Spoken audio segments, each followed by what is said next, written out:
Olá, meus amigos, tudo bem com vocês? Se ajeitem na cadeira porque a fofoca da política do dia tá quente. Para quem ainda não sabe, a presidente do Partido dos Trabalhadores, Gleisi Hoffmann, precisou largar o osso, o cargo, para assumir o Ministério da Secretaria das Relações Institucionais. Com isso, a presidência do partido ficou vacante. E foi aí que começou o barraco do ano. Pelo menos até agora é o barraco do ano. Lula estava confuso e Gleisi Hoffmann não perdeu tempo e disse logo: "Vem cá, meu amor, vamos conversar." O nosso ilustríssimo descondenado mor Lula queria deixar a presidência do PT nas mãos do Edinho Silva, um nome mais tranquilo, de centro, que não espuma pela boca no Twitter.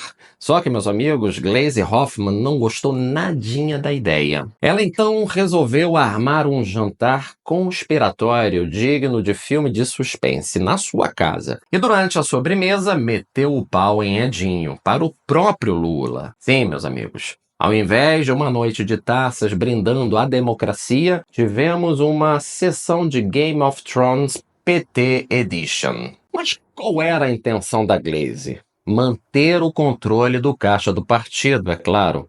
Afinal, como já sabemos, tem gente que não pode ver um cofre fechado que já vai querer a senha. Mas calma, que tem mais um personagem, a Globo News. Mas antes, rapidinho, não se esqueça de se inscrever no canal, ativar o sininho e compartilhar com todos, tá bom? E faça os seus comentários também, que é muito importante. E foi só o barraco começar que a turma da Globo News surtou. A jornalista Daniela Lima praticamente teve um colapso ao vivo. Indignada com Gleisi, alertando que isso era um prato cheio para a oposição, no final do comentário já parecia que ia morder o microfone de tanta raiva. Se isso não for desespero, aí, meu amigo e minha amiga, eu não sei o que é. Gleisi assume a articulação política do governo, ou seja, esse papel que a Leilani estava dizendo que ela vai ter que desempenhar, de falar com a centro-direita, com o centrão, muitas vezes com a direita, para tentar fazer as pautas do governo Lula deslancharem em 6 meses.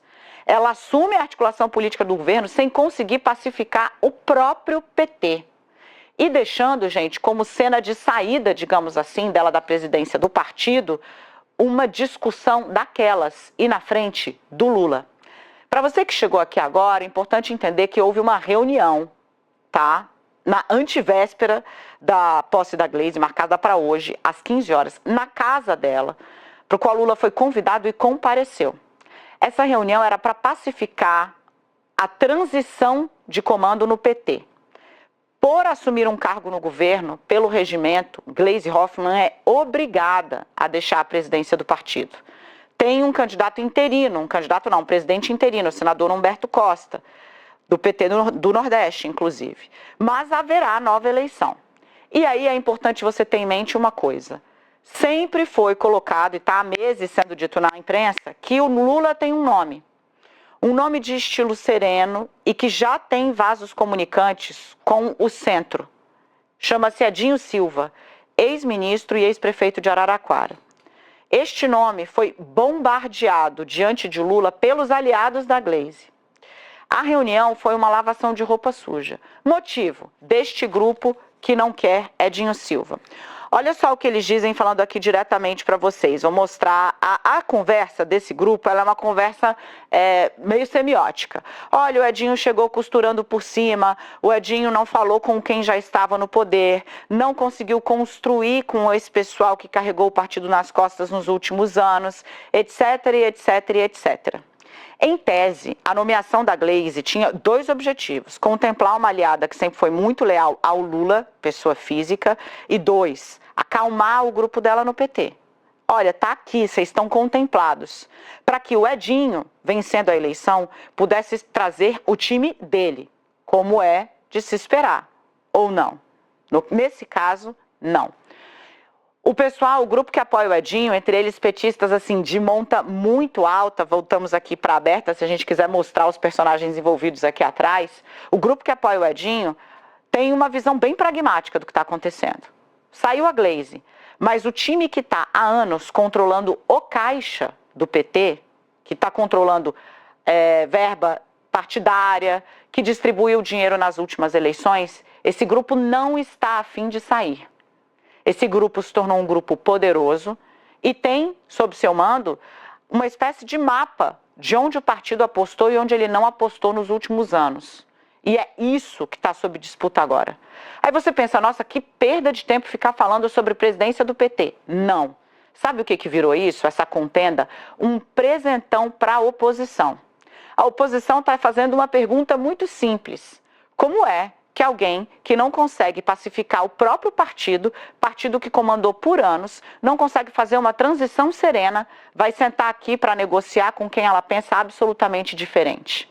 Sem perceber, a autofagia do PT está fazendo uma vítima muito clara, o governo Lula.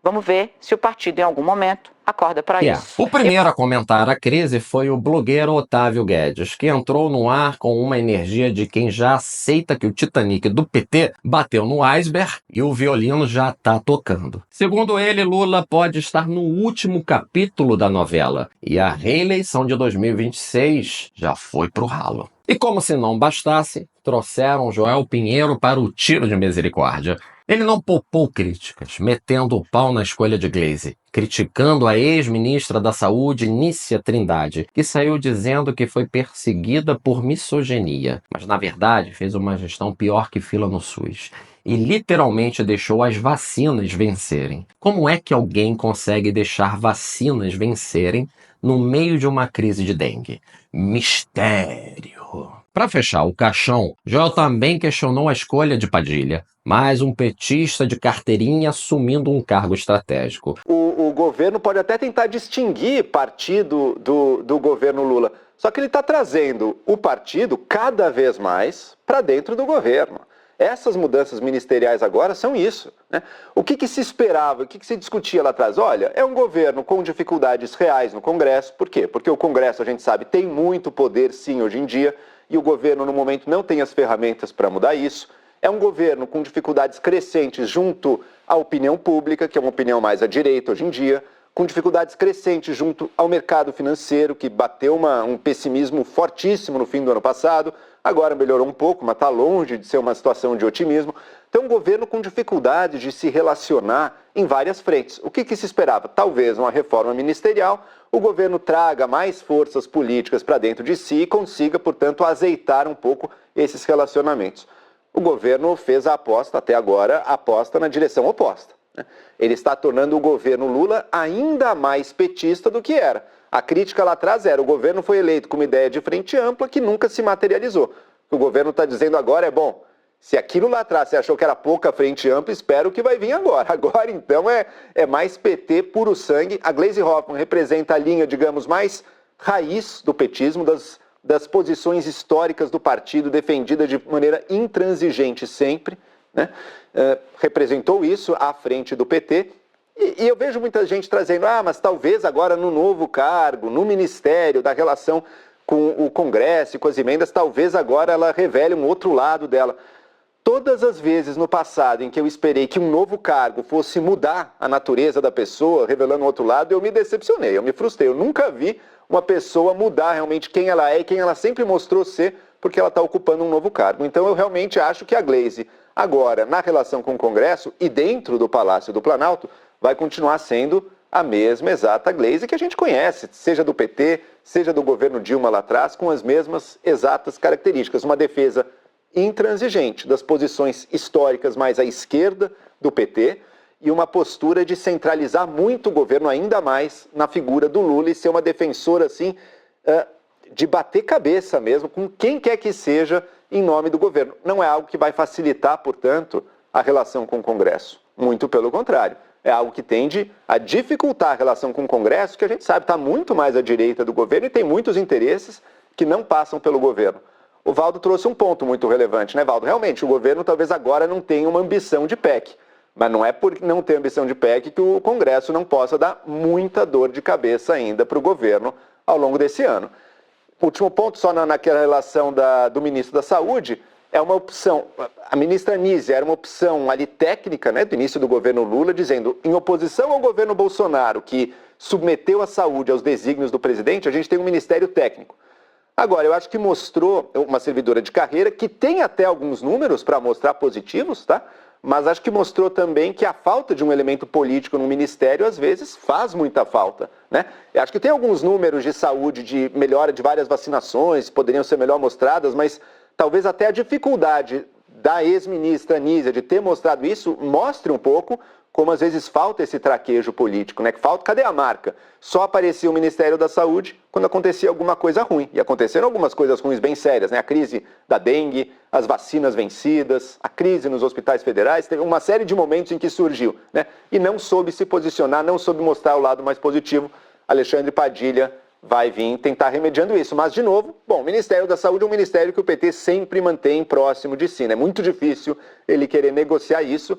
Mas então tirou o Alexandre Padilha da relação com o Congresso, foi para a saúde, Gleisi entrou no lugar dela, o governo se torna, portanto, ainda mais petista. O resumo disso tudo? Cada decisão só afunda ainda mais esse desgoverno. Globo News tentando se redimir? Agora é tarde demais. Mas a melhor parte, sem dúvida, foi perceber que até a Globo News jogou a toalha. Sim, aquele pessoal que sempre protegeu Lula igual mãe coruja agora tá metendo o sarrafo sem dó nenhuma. O que aconteceu? Mudou o vento? Uma coisa é certa. Eles devem ter recebido a ordem de recalcular a rota, porque até ontem estavam defendendo qualquer burrada do governo. Só que tem um detalhe. Ninguém mais cai nessa. Estamos na era da internet, meus caros. Tudo fica registrado. Sabemos bem quem passou o pano e quem sempre falou a verdade. E agora, o que vai acontecer? Analisem comigo. Deixar Gleisi Hoffmann no comando do PT é igual deixar um pitbull sem coleira em praça pública. Qual vai ser o resultado? Grito, confusão e todo mundo correndo para o lado oposto. A tendência é que o governo se feche ainda mais na sua bolha, afastando aliados e se isolando de vez. E eu só posso dizer uma coisa: parabéns aos envolvidos. E agora vem a pergunta que não quer calar. Será que Lula acabou de pregar o último prego no caixão do seu próprio governo ao permitir essa bagunça toda? Comenta aí, povo. Vou tentar responder ao máximo de comentários possíveis. Até o próximo vídeo. E que Deus nos proteja dessa bagunça toda. Um forte abraço.